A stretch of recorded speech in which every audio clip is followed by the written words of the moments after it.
माझ्याबद्दल खूपसे संभ्रम निर्माण झाले की हा माणूस मराठा समाजाच्या विरोधात आहे, मराठा आरक्षणाच्या विरोधात आहे.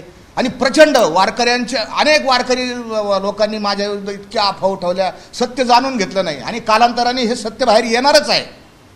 सच का सच और झूठ का झूठ होने वालाच है, इसमें कोई दिक्कत नाही. खरं कळणार आहे लोकांना, पण जोपर्यंत खरं समजत नाही तोपर्यंत माझ्या डोक्यावर जे आरोप केले गेले त्या आरोपाचं निराकरण करणं हे माझं काम आहे, माझं कर्तव्य आहे.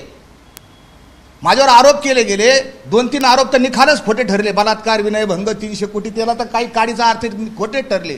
परंतु जो आरोप, मी सरकारचा माणूस आहे, मला फडणवीसांनी पाठवलं, फडणवीसांच्या बरोबर संघर्ष करण्यात आमची हयात गेली. सगळं नेटवर रेकॉर्ड उपलब्ध आहे. त्यांची विचारधारा वेगळी, आमची विचारधारा वेगळी. आम्ही वारकरी विचारधारेमध्ये आहोत आणि त्यांचा मी माणूस नाही. मी पुन्हा आज आवाहन करतो की मी जर पैसे घेतले असतील, पैसे खाल्ले असतील, मागितले असतील, तर माझी यासाठी चौकशी करा. नव्हे माझी नार्को टेस्ट करा. मी सरकारचा माणूस आहे का? उभी चिरफाड करा माझी. सगळं काय ओपन असेल ते जनतेसमोर जाऊ द्या. मी सरकारचा माणूस नाही, मीही मराठा समाजाचा माणूस आहे. आणि मराठ्यांचं कल्याण व्हावं यासाठी जरी तुम्ही मला शिव्या शाप दिले, जरी तुम्ही मला जीवे मारायची धमकी दिली, जरी तुम्ही माझ्या आईला, घरच्या पत्नीला, मुलांना आमच्या घर जाळण्याची धमकी दिली, तरी खरं सांगणं, समाजाची जागृती करणं हे काम आम्ही सोडणार नाही. ती शेवटच्या श्वासापर्यंत करणार.